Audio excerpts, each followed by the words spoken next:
Okay mga ka-idol no. Namigi trabaho karon mga ka-idol.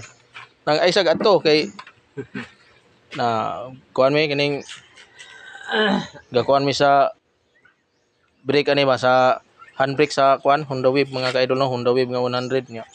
Atong gisubay ang linya ni ka bleeding ta ganiha. Tay wa may klaro di gid mo pundo mo kuan man mo area ang kuan sa iyahang kuan brake fluid.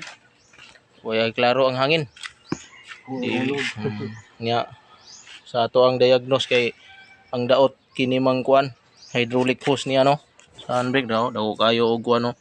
Oh diha yo kita gyud nato no atong giklaro. Nya karon ako'y gihipusan nga hose. Akong giignan ang tayya aron makatipid ta tulay lisan ani kining kuan sa gasol. Di man siya musugot mga ka-idol. Nya sa ato pa imo lang ning palitan lang yun yung bago. May bago na eh. Ha? Bago na. Palit og bago. Okay no.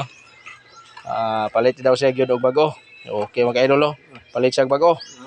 Ato ka sintro. Sige. Okay.